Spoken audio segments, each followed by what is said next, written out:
나를 그 절름발이 선비에게 시집 보낸다면 강물에 뛰어들어 죽어버릴 거예요.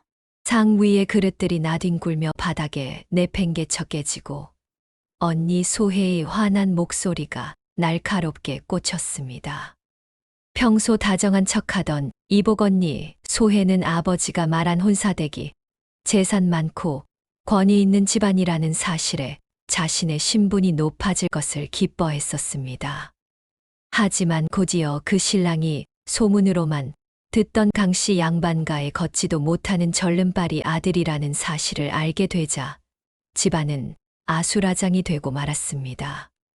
최씨 부인과 머리를 맞댄 소혜는 이복 동생 서린을 대신 보내기로 작정했고, 서린은 아무도 자기 뜻을 묻지 않는 채 붉은 가마에 실려 절름발이 신랑이 있다는 강씨 집안으로 팔려갔습니다. 하지만 그녀들은 앞으로 자신들에게 돌아올 일들이 어떤 것인지 꿈에도 몰랐습니다. 과연 절름발이 신랑에게 강제로 시집간 서린에게는 어떤 운명이 기다리고 있을까요? 이야기 시작 전에 구독과 좋아요를 눌러주시면 여러분 계신 곳에 행운이 가득 깃들 것이옵니다.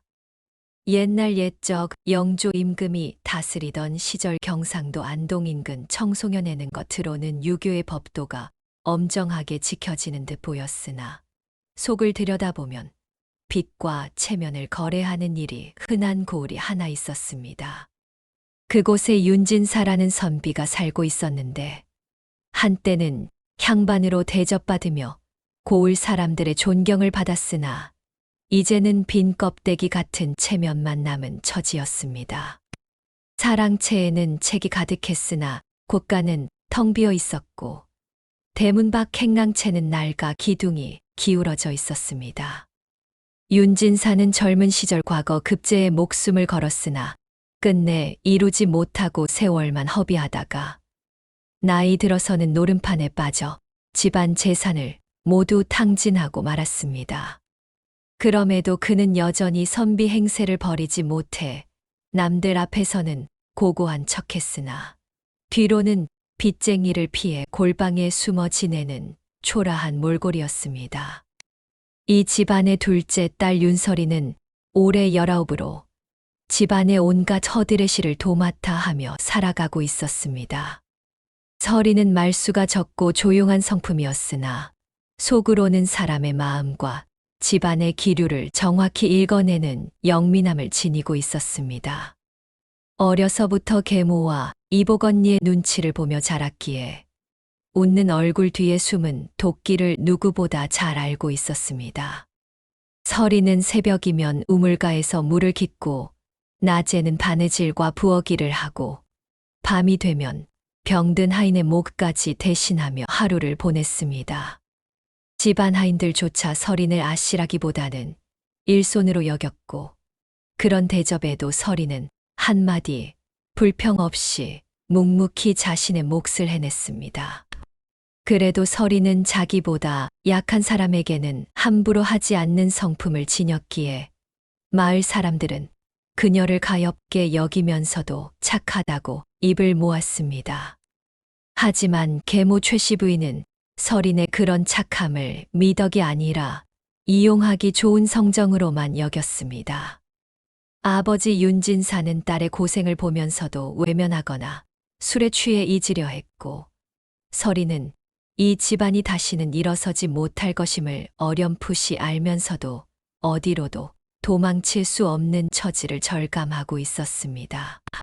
이 집안에서 설인은 단순히 가련한 딸이 아니라 오래된 부패와 허영 속에서 눌려 살아온 인물이었습니다. 어느 날 저녁 대문 밖에서 빚독 촉군이 이번에도 갚지 못하면 관아에 고하겠소 하고 소리치는 목소리가 담장 너머로 들려왔습니다. 설이는 부엌 한쪽에 몸을 숨긴 채 그 소리를 듣고 있었고 집안의 위태로움이 이제 더는 숨길 수 없을 만큼 커졌음을 느꼈습니다. 설인의 이복 언니 윤소혜는 고운 비단옷을 입고 규수 노릇을 하며 지냈으나 실제로는 자기 안위만 챙기는 인물이었습니다.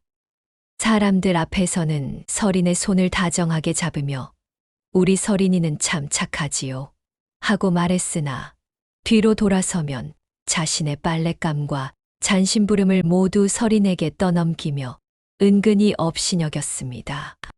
소혜는 거울 앞에서 머리를 빗으며 내가 좋은 곳에 시집가면 너도 덕을 볼 거야 하고 말했지만 그 말 속에는 자신만 이 초라한 집을 벗어나면 된다는 계산이 깔려 있었습니다. 계모 최씨 부인은 바깥 손님이 오면 소혜만 내세워 차를 따르게 하고 인사를 시켰으며 서린은 늘 뒤편에 물러나 찻잔을 나르거나 병풍 뒤에 서 있는 존재로 남았습니다. 윤진사는 도박에서 돈을 잃고 술에 취해 들어와도 최씨 부인의 잔소리에만 시달릴 뿐 딸들에게 미안하다는 말 한마디 꺼내지 못했습니다. 집안은 겉으로 조용히 돌아가는 듯 보였으나 실상은 늘 무엇 하나 터질 듯한 긴장 속에 있었습니다.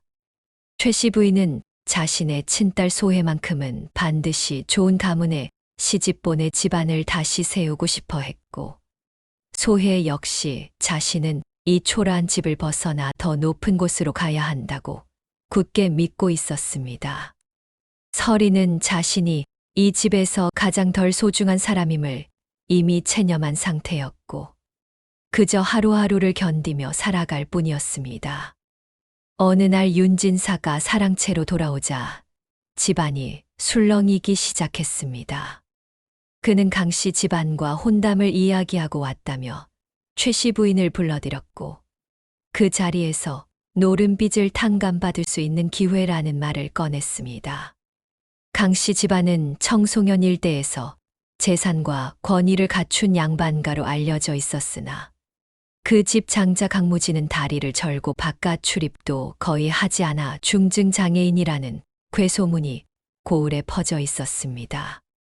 윤진사는 강씨 집안이 혼사를 서두르는 대신 자신의 빈 문서를 없애주겠다는 제안을 받아왔다고 말했고 최씨 부인의 눈빛이 순간 번뜩였습니다.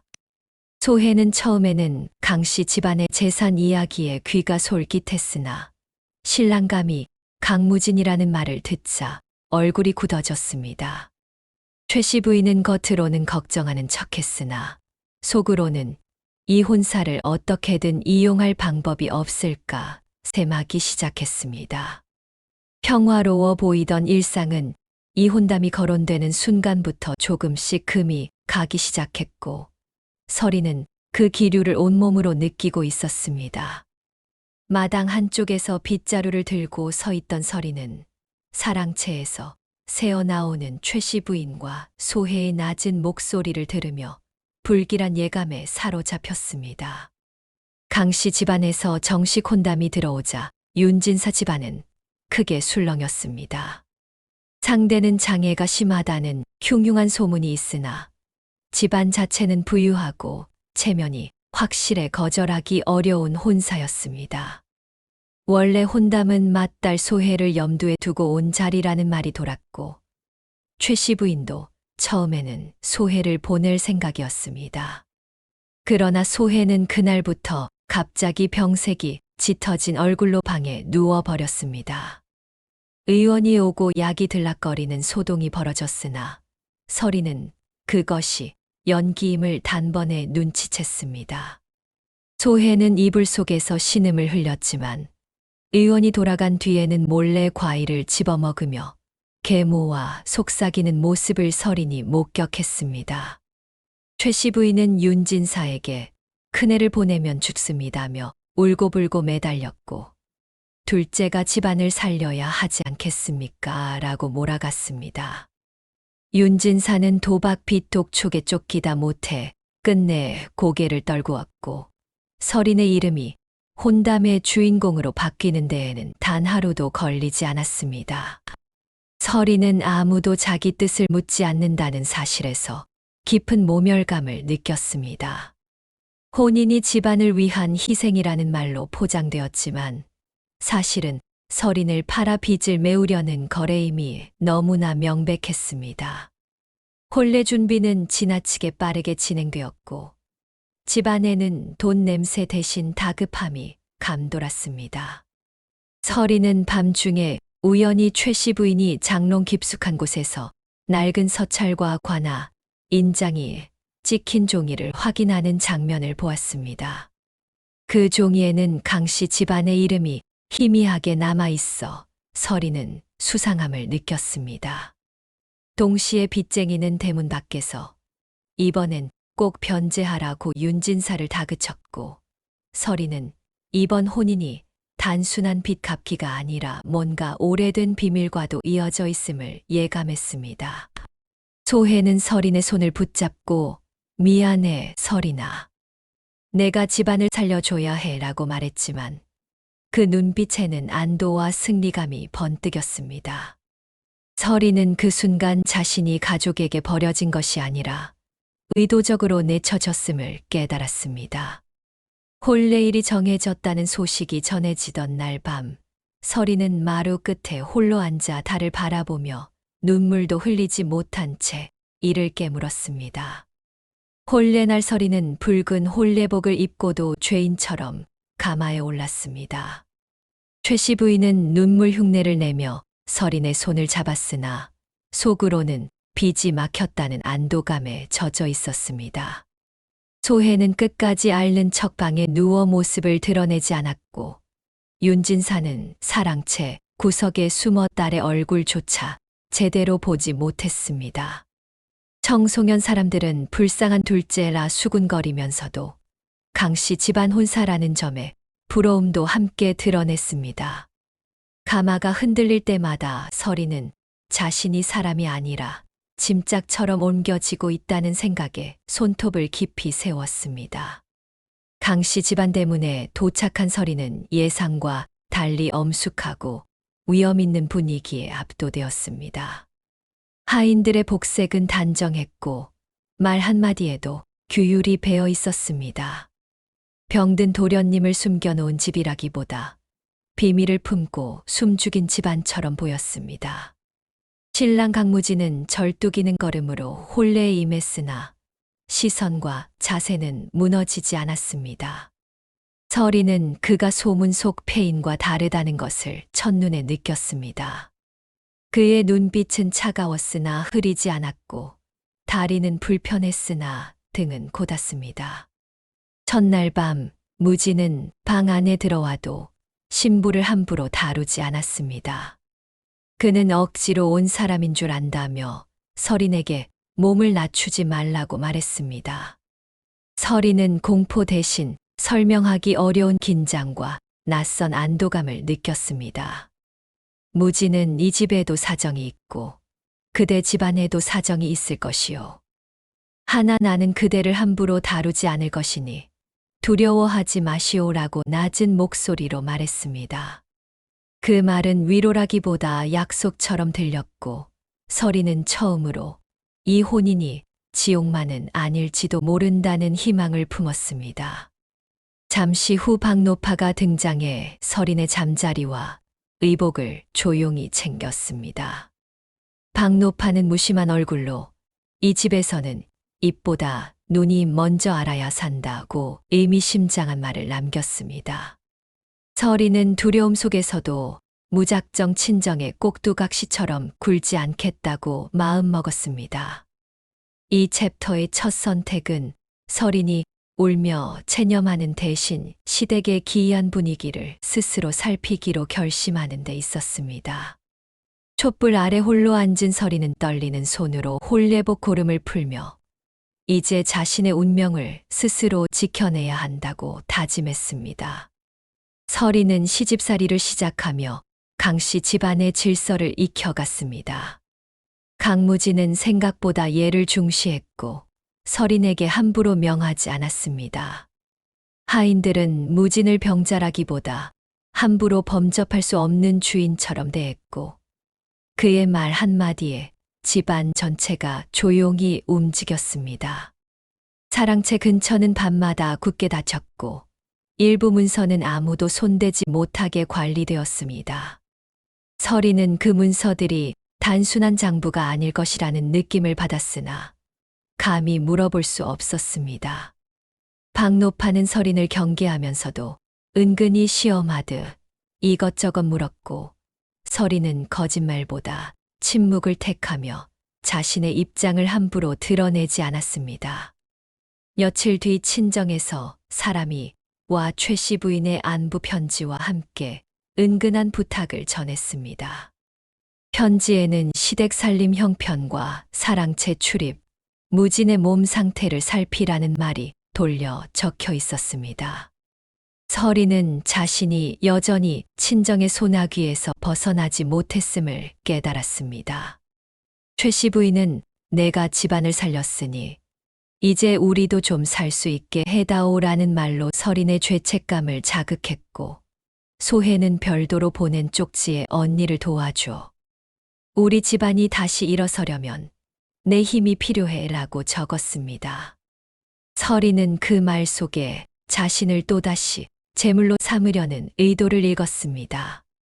무진은 그런 서린의 표정을 보고도 추궁하지 않고 조용히 지켜보았습니다.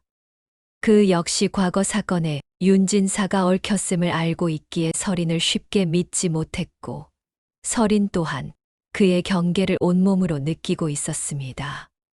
어느 날 서린은 하인 하나가 관아 쪽 인물과 몰래 쪽지를 주고받는 장면을 목격했습니다. 시댁에도 뭔가 위험이 도사리고 있다는 암시가 생겼고, 서린은 자신이 사람과 사람 사이가 아니라 비밀과 비밀 사이에 던져졌음을 느꼈습니다. 친정은 서린을 정보를 빼오는 눈으로 여겼고, 시댁은 그녀를 완전히 믿지 않는 어정쩡한 처지가 되었습니다.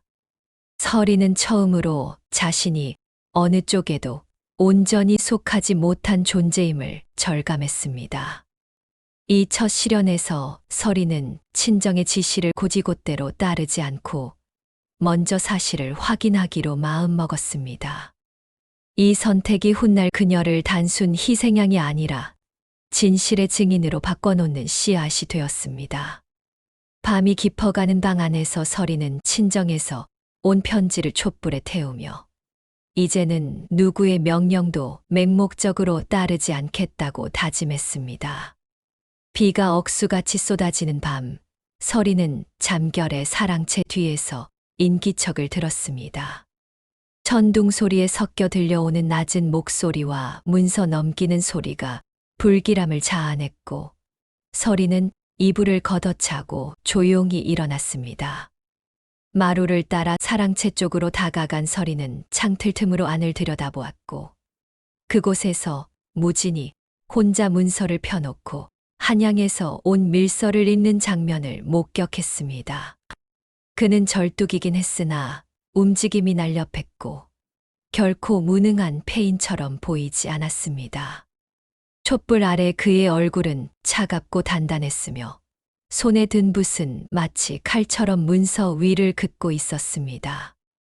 서린은 놀라 소리를 삼키려 했으나 무진은 이미 그녀가 온 것을 알고 있었습니다.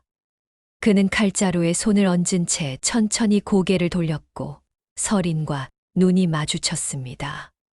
긴 정적이 흘렀고 무진은 더 숨길 수 없다는 듯 그녀를 방 안으로 들였습니다. 그는 이미 보았으니 숨겨봐야 소용없겠지요 라며 낮게 말했고 서린은 떨리는 마음으로 방 안에 들어섰습니다. 무진은 자신이 다리를 저는 건 사실이나 세상에 퍼진 거동도 못하는 중증장애라는 소문은 절반 이상 헛소문이라고 밝혔습니다. 그 소문은 일부러 퍼뜨린 것이었고 그 이유는 곧 밝혀졌습니다. 더 큰 비밀은 자신이 청송현 굴량 비리 사건의 진실을 쫓고 있다는 점이었습니다. 무진은 과거 그 사건으로 억울하게 죽은 이가 있고 그 여파로 강씨 집안도 큰 상처를 입었다고 암시했습니다. 그는 일부러 몸을 숨기고 소문을 방치해 적들의 눈을 피한 채 증거를 모아왔다고 말했습니다. 서린은 자신이 시집 온 집이 단순히 부유한 양반가가 아니라 오래된 사건의 한복판에 있다는 사실에 충격을 받았습니다. 무진은 잠시 망설이다 윤진사 집안 이름도 그 사건 어딘가에 얽혀 있소라고 덧붙였고 서린의 얼굴은 창백해졌습니다. 서린은 얼굴이 굳었으나 끝내 친정 일을 전혀 모른다고 사실대로 말했습니다. 무지는 그녀를 완전히 믿지 않으면서도 당장 죄인 취급하지는 않았습니다. 두 사람 사이에는 처음으로 진실을 공유한 불편한 연대감이 생겼습니다. 이 중간 반전으로 강무지는 단순한 좋은 남편이 아니라 거대한 비밀을 쥔 인물로 전환되었습니다. 동시에 서린의 혼인 자체가 우연이 아닐 수 있다는 불길한 그림자가 짙어졌습니다. 밤이 깊어가고 빗소리만 방 안을 채우는 가운데 서린은 자신이 예상보다 훨씬 깊은 수렁에 발을 담갔음을 깨달았습니다. 최 씨 부인과 소혜는 강무진이 단순한 폐인이 아니라는 소문을 어렴풋이 듣고 태도를 바꾸기 시작했습니다. 친정에서 온 사람은 더 노골적으로 서린에게 사랑채 문서와 낡은 서찰의 행방을 물었고 서린이 머뭇거리자 아비 목숨이 달렸다며 협박했습니다. 최 씨 부인은 편지를 통해 내가 집안을 살렸으니 이제 끝까지 책임을 져야 한다고 압박했고 소혜는 별도로 보낸 쪽지에 언니를 믿어줘. 내가 집안을 살릴 수 있어라며 마치 자매인 척 몰아갔습니다. 서린은 그 말 속에 자신을 또다시 제물로 삼으려는 의도를 읽었고 입술을 깨물며 분노를 삼켰습니다. 박노파는 친정 쪽 사람이 집 주변을 맴도는 것을 보고 경계심을 높였습니다. 그녀는 서린에게 친정 사람들이 자꾸 오는데 무슨 일이 있는 게 아니냐고 날카롭게 물었고 서린은 아무 일 없다고 둘러댈 수밖에 없었습니다. 무지는 서린의 미묘한 변화와 친정의 움직임을 눈치채고 마음을 닫기 시작했습니다. 그 역시 과거 사건에 윤진사가 얽혔음을 알고 있기에 서린을 쉽게 믿지 못했고 서린과의 거리는 조금씩 멀어져 갔습니다. 서린은 친정과 시댁 어느 쪽에도 온전히 속하지 못한 채 고립되었고 밤마다 혼자 눈물을 삼켰습니다. 결국 최 씨 부인의 신복이 몰래 집에 들어와 서린을 구석으로 몰아넣고 협박했습니다. 그 협박 속에서 과거 윤진사가 노름빚을 탕감받는 대가로 굴량 비리 사건에서 거짓 증언을 했다는 사실이 처음 드러났습니다. 더구나 최 씨 부인은 그 증거가 담긴 서찰 일부를 쥔 채 가족을 통제해왔음이 밝혀졌습니다. 신복은 그 서찰을 찾아내지 못하면 내 아비는 목이 달아난다. 하지만 찾아서 우리에게 주면 모든 게 조용히 끝난다고 말했고 서린은 온몸이 얼어붙었습니다. 서린은 자신이 단순히 언니 대신 시집온 게 아니라 친정죄를 덮기 위한 묶어두기용 혼인이었음을 깨달았습니다. 무지는 서린이 그 사실을 알게 된 순간의 표정을 우연히 보았으나 선뜻 다가가지 못했습니다. 둘 사이에 가까스로 쌓였던 신뢰는 친정의 죄 때문에 크게 흔들렸습니다. 적대자의 본격 반격은 물리적 폭력보다 서린의 정체성과 믿음을 무너뜨리는 방식으로 다가왔습니다. 서린은 마당 끝에 홀로 서서 하늘을 올려다보며 자신이 어디에도 발붙일 곳이 없다는 절망에 잠겼습니다. 서린은 밤새 마당 끝에 홀로 서서 자신이 누구의 편도 될 수 없다는 절망에 빠졌습니다. 친정은 그녀에게 장부와 서찰을 가져오라 협박했고 말을 듣지 않으면 아버지, 죄를 모두 덮어씌우겠다고 위협했습니다. 시시댁 안에서는 일부 하인들이 그녀를 의심스러운 눈으로 보기 시작했고 복도를 지날 때마다 수군거리는 소리가 등 뒤로 따라왔습니다. 무지는 그녀를 믿고 싶었으나 원수 쪽 집안의 딸이라는 사실이 칼날처럼 남아 있었습니다. 서린은 무진에게 사실을 털어놓으려다 여러 번 말을 삼켰고 그럴 때마다 목구멍에 뭔가 걸린 듯 숨이 막혔습니다. 결국 친정에서 온 또 다른 전갈은 내가 아니면 소해가 간다는 말로 서린을 자극했습니다. 그 말 속에는 강 씨 집안을 다시 이용하려는 모녀의 탐욕이 그대로 드러났고, 서린은 자신이 아무리 애써도 친정의 소나귀에서 벗어날 수 없다는 무력감에 사로잡혔습니다. 박노파는 서린에게 이제 침묵하면 정말 모든 것이 끝난다. 도련님도 이 집안도 그대 자신도라고 경고했습니다. 서린은 자신이 이 집의 신부로 온 것이 아니라 과거 죄를 감시하고 봉합하기 위한 인질이었음을 절감했습니다. 친정의 핏줄이라는 이유로 시댁에서도 끝내 완전히 받아들여지지 못할까 두려워졌습니다. 무지는 냉정한 말로 당신이 무엇을 선택할지 지켜보겠소 라고 말했습니다. 그 말은 서린에게 마지막 시험처럼 꽂혔고, 서린은 가슴이 찢어지는 듯한 고통을 느꼈습니다. 서린은 아버지의 죄, 계모의 협박, 언니의 위선을 떠올리며 무너졌습니다.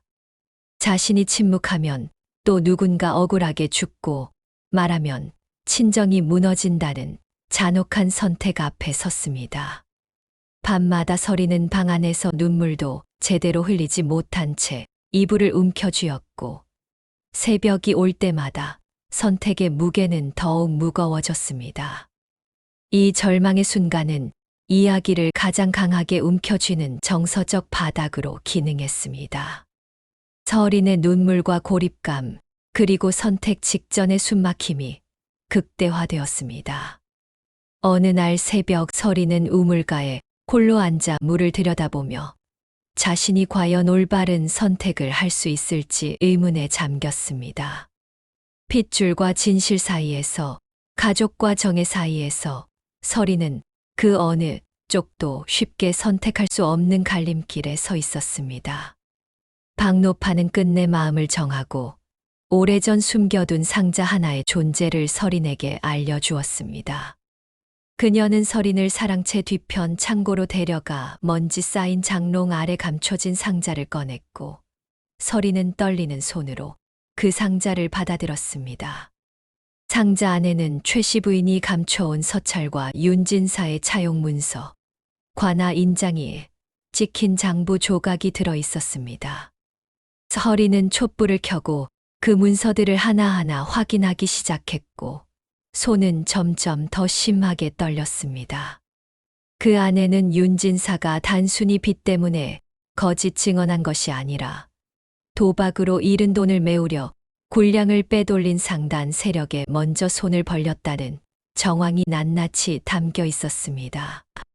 일이 커지자 윤진사는 자신을 살리기 위해 강씨 집안 쪽 인물에게 누명을 뒤집어 씌우는 거짓 증언에 협조했습니다. 더 충격적인 사실은 그 사건으로 억울하게 죽은 이가 강무진의 친형이었다는 점이었습니다. 서찰 속에는 친형 강무원이 결백을 주장하다 옥사했다는 기록과 그를 역적으로 몰아넣은 증언 중 하나가 바로 윤진사의 것이었다는 증거가 명확히 남아 있었습니다. 무진이 세상 앞에 몸을 숨긴 이유는 단순한 생존이 아니라 형의 죽음과 가문의 억울함을 밝히기 위해서였음이 드러났습니다. 서린은 자신이 사랑이라 이름 붙이기도 전에 마음을 연 사내가 자기 친정 때문에 가장 소중한 일을 잃은 사람이라는 사실에 완전히 무너졌습니다. 서린은 서찰을 가슴에 안은 채 한참 동안 울었고, 박노파는 말없이 그녀의 곁을 지켰습니다. 무진은 그 모습을 멀리서 지켜보다 조용히 다가왔고, 서린은 눈물로 얼룩진 얼굴을 들어 그를 바라보았습니다. 무진은 차갑게 등을 돌리는 대신 이제 당신이 고를 차례요라고 말했습니다. 친정을 감싸면 모든 것은 조용히 덮일 수 있었습니다. 하지만 무진의 형은 영영 역적 비슷한 누명을 쓴 채 남게 되고, 강씨 집안의 억울함은 대대로 이어질 것이었습니다. 반대로 진실을 밝히면 윤진사 집안은 완전히 끝장나고 아버지는 목숨을 부지하지 못할 수도 있었습니다. 서리는 처음으로 아버지를 불쌍히 여기는 마음보다 그 죄에 짓밟힌 사람들의 원통함을 더 크게 느꼈습니다. 밤새 고민하던 서리는 새벽녘 마침내 결심을 굳혔고 문서를 들고 관아와 고을 원로들 앞에 나설 뜻을 무진에게 전했습니다. 최씨 부인과 소혜는 이를 눈치채고 마지막으로 서린을 막으려 했습니다. 소혜는 대문 앞에서 서린을 붙잡고 울며 매달렸고 언니를 죽일 셈이냐, 우리 가족을 죽일 셈이냐고 소리쳤습니다. 최씨 부인은 내 핏줄을 내 손으로 죽일 셈이냐, 이 불효녀야 라고 저주를 퍼부었습니다. 하지만 서린은 더 이상 흔들리지 않았습니다. 그녀는 핏줄이 죄를 덮는 이유가 될 수는 없습니다 라고 또렷하게 말했고 소혜와 최씨 부인의 손을 뿌리쳤습니다. 무진은 그런 서린의 뒷모습을 바라보며 처음으로 그녀를 완전히 믿기로 마음먹었습니다. 절정은 서린이 가족의 피보다 진실을 선택하는 순간에 도달했고 그녀가 관아로 향하는 발걸음은 무겁지만 흔들림이 없었습니다. 박노파는 대문 앞에 서서 서린을 배웅하며 이제야 이 집에 진짜 주인이 들어왔다고 중얼거렸고 무진은 서린의 뒤를 따라 함께 관아로 향했습니다. 관아와 고을 어른들이 모인 자리에서 서린은 숨겨온 서찰과 장부를 내놓았습니다. 떨리는 손으로 문서를 펼쳐 보이는 서린의 얼굴은 창백했으나 목소리만큼은 또렷했습니다. 관아의 사또는 문서를 하나하나 살피며 얼굴빛을 굳혔고 고을 원로들은 숨죽이며 그 내용을 지켜보았습니다. 윤진사는 처음에는 딸이 무슨 헛소리를 하는지 모르겠소라며 발뺌했으나 차용 문서와 과거 거짓 증언의 흔적, 그리고 관아, 인장이에 찍힌 장부 조각 앞에서 끝내 무너지고 말았습니다. 그의 선비 체면은 한순간에 벗겨졌고 노름과 탐욕으로 처자식까지 팔아넘긴 추한 가장의 본 모습이 만천하에 드러났습니다. 최씨 부인은 끝까지 집안을 살리려 그랬다고 변명했으나 가장 약한 딸을 희생시킨 죄까지 덮을 수는 없었습니다. 그녀는 집안을 지키려 했을 뿐이라고 외쳤으나 고을 사람들은 그 말을 더 이상 믿지 않았습니다. 소혜는 자신은 어머니 뜻을 따랐을 뿐이라 울부짖었으나 서린을 대신 보낸 일과 후반의 탐욕이 모두 드러나자 사람들의 눈빛은 차갑게 식어갔습니다. 고을 사람들은 그간 윤진사 집안을 둘러싼 체면이 얼마나 허망한 것이었는지 깨달았고 수군거림은 점점 커져갔습니다. 강무진은 문서와 증언으로 형의 억울함을 조금이나마 씻어냈고 오랜 세월 품어온 한이 비로소 풀리는 듯했습니다. 동시에 무진은 서린이 끝내 친정을 감싸지 않고 진실을 택한 용기를 깊이 인정했습니다. 그는 서린을 향해 고개를 숙여 예를 갖추었고 서린은 그 모습에 가슴이 뜨거워짐을 느꼈습니다. 서린은 아버지와 계모, 언니를 향해 처음으로 분명한 목소리로 말했습니다. 핏줄이 죄를 덮는 이유가 될 수는 없습니다. 저는 더 이상 집안의 희생양이 아니라 진실을 말하는 사람이 되겠습니다. 이 선언은 이 이야기의 감정적 정점을 이루었고 관아 안은 깊은 침묵에 잠겼습니다. 윤진사는 고개를 떨구고 말없이 눈물만 흘렸고 최씨 부인과 소혜는 더 이상 할 말을 잃었습니다. 윤진사 집안은 체면과 재산, 혼처까지 모두 잃고 몰락의 대가를 치렀습니다. 최씨 부인과 소혜는 더는 누군가를 희생시켜 연명할 수 없는 처지로 떨어졌고 고을에서 손가락질을 받으며 살아가야 했습니다. 윤진사는 관아의 처벌을 받아 귀양을 떠났고 집안은 완전히 무너졌습니다. 박노파는 서린을 보며 이제야 이 집에 진짜 주인이 들어왔다고 말했고 서린은 그 말에 비로소 자신이 이 집의 일원이 되었음을 실감했습니다. 무진은 서린에게 원수의 딸이 아니라 오래된 죄의 사슬을 끄는 사람으로 새롭게 손을 내밀었습니다. 두 사람의 인연은 격정적인 사랑보다 상처를 알고도 진실을 택한 데서 비롯된 깊은 신뢰로 맺어졌습니다. 시간이 흐르며 서린은 강씨 집안의 안주인으로 자리 잡았고 무진과 함께 형의 억울함을 완전히 씻어내기 위해 노력했습니다. 고을 사람들은 서린을 가장 용기 있는 여인으로 기억했고 그녀의 이야기는 오랫동안 전해졌습니다. 가장의 욕심은 집안을 망치지만 한 사람의 용기는 때를 잇는 죄까지 끊어낸다는 교훈이 이 이야기 속에 깊이 새겨져 있었습니다. 서린은 핏줄보다 진실을, 가족보다 정의를 택했고 그 선택은 그녀를 진정한 자유인으로 만들었습니다. 논어에 이르기를 군자는 의로움에 밝고 소인은 이익에 밝다고 하였습니다. 서린은 핏줄이라는 이익 앞에서 의로움을 택했고 그 선택이 그녀를 진정한 군자의 길로 이끌었습니다. 명심보감에서도 천냥 황금을 쌓는 것보다 한 권의 책을 자식에게 남기는 것이 낫다고 했듯이 부모의 재산이나 체면보다 올바른 가르침이 더 큰 유산임을 깨달아야 합니다. 서린의 이야기는 가족이라는 이름으로 행해지는 그릇된 일을 바로잡을 용기가 얼마나 귀한지 일깨워 줍니다. 진실은 때로 고통스럽지만 그 고통을 견뎌낸 자만이 진정한 자유와 평안을 얻을 수 있습니다. 다음 영상을 빠르게 만나보시려면 좋아요와 구독을 눌러주세요. 그럼 더 재미있는 영상으로 찾아뵙겠습니다. 모두 행복한 하루 보내세요.